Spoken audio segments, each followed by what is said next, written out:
दोस्तों, भगवान श्री राम विचलित होते हुए लक्ष्मण से कहते हैं कि मुझे यह पंपा सरोवर के निकटवर्ती वन जो नाना प्रकार के फूलों से व्याप्त है वह बड़े विचित्र दिखाई देते हैं। सरोवर का जल बहुत शीतल और सुखदायिनी प्रतीत होता है। सुमित्रा नंदन पर्वत की कंदरा से विशेष ध्वनि के साथ नियकाली हुई वायु मानो उच्च स्वर से गीत गा रही है। वह वायु इन झूमते हुए वृक्षों को मानो नृत्य की शिक्षा सी दे रही है। यह शीतल वायु शरीर से छू जाने पर कितनी सुखद जान पड़ती है। यह थकावट को दूर करती हुई बह रही है और सर्वत्र पवित्र सुगंध फैला रही है। लक्ष्मण, मेरी प्रिय सीता को यह समय बड़ा ही प्रिय लगता था।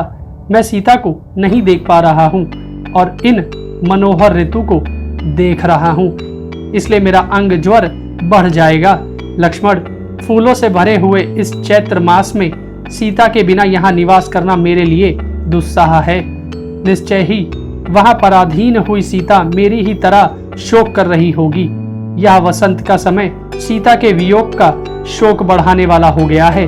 मैं वियोग के शोक से पीड़ित हो रहा हूँ। जान पड़ता है यह वसंत रूपी आग मुझे जलाकर भस्म कर देगी। यदि मैं पुनः सीता को ना देख सका तो मुझे इस जीवन से कोई प्रयोजन नहीं है।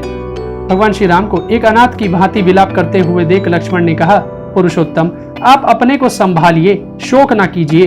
आप जैसे पुण्य आत्मा पुरुषों की बुद्धि उत्साह शून्य नहीं होती। रघुनंदन, यदि रावण पाताल में या उससे भी अधिक दूर चला जाए तो भी वह अब किसी तरह जीवित नहीं रह सकता। पहले उस पापी राक्षस का पता लगाइए। रावण यदि सीता को लेकर दीति के गर्भ में जाकर छिप जाए तो मैं वहां भी उसे मार डालूंगा। अतः आप धैर्य को अपनाइए, दीनता पूर्ण विचार त्याग दीजिए। भैया, उत्साह ही बलवान होता है। उत्साह से बढ़कर दूसरा कोई बल नहीं है। उत्साही पुरुष के लिए संसार में कोई भी वस्तु दुर्लभ नहीं है।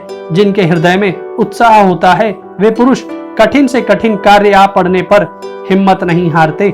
हम लोग केवल उत्साह का आश्रय लेकर ही देवी सीता को प्राप्त कर सकते हैं। लक्ष्मण के इस प्रकार समझाने पर भगवान श्री राम ने शोक और मोह का परित्याग करके धैर्य धारण किया और वहां से आगे को प्रस्थित हुए। ऋषमुख पर्वत के समीप विचरने वाले बलवान वानर राज सुग्रीव पंपा के निकट घूम रहे थे। उसी समय उन्होंने भगवान श्री राम और लक्ष्मण को देखा। देखते ही उनके मन में यह भय हो गया कि हो ना हो इन्हें मेरे शत्रु वाली ने ही भेजा होगा। मतंग मुनि का वह आश्रम परम पवित्र एवं सुखदायक था। मुनि के शाप से उसमें वाली का प्रवेश कठिन था, इसलिए वह दूसरे वानरों का आश्रय बना हुआ था।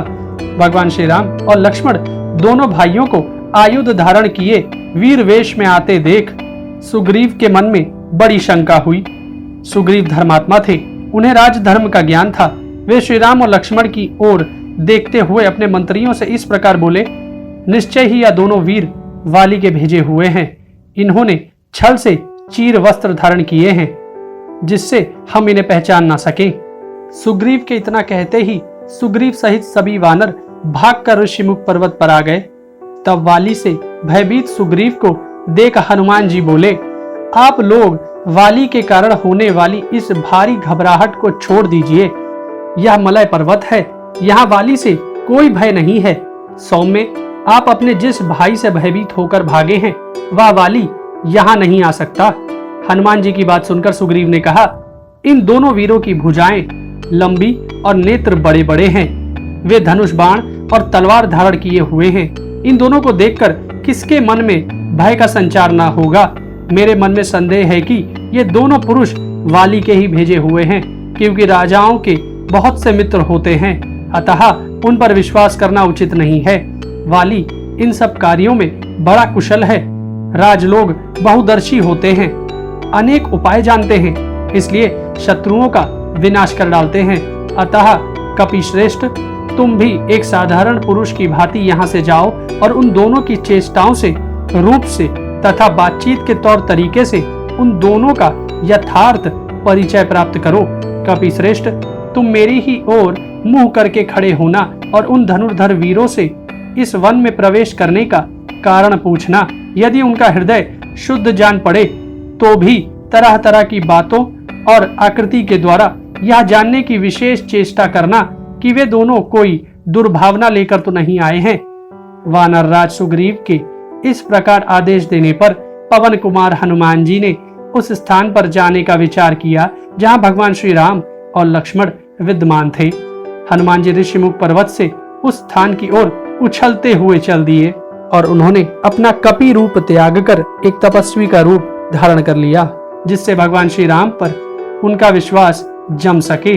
तदनंतर हनुमान ने विनीत भाव से उन दोनों भाइयों के पास जाकर उन्हें प्रणाम किया और बड़ी ही मधुर वाणी में कहा, वीरों, आप दोनों सत्य पराक्रमी, राज ऋषियों और देवताओं के समान प्रभावशाली, तपस्वी तथा कठोर व्रत का पालन करने वाले जान पड़ते हैं।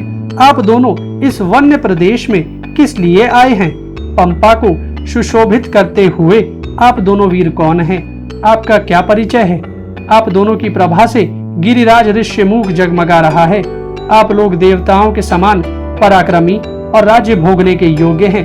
भला इस दुर्गम वन प्रदेश में आपका आगमन कैसे संभव हुआ? हनुमान जी की बात सुनकर भगवान श्री राम ने उनके प्रश्नों का उत्तर देते हुए कहा, विदिव्न, आपने बड़े ही स्नेह पूर्वक मीठी वाणी में मुझसे जो प्रश्न किए हैं मैं उनका उत्तर देता हूँ। इस पृथ्वी पर दशरथ नाम से प्रसिद्ध जो धर्मानुरागी तेजस्वी राजा थे, मैं उन्हीं का ज्येष्ठ पुत्र राम हूँ और यह मेरे अनुज लक्ष्मण हैं।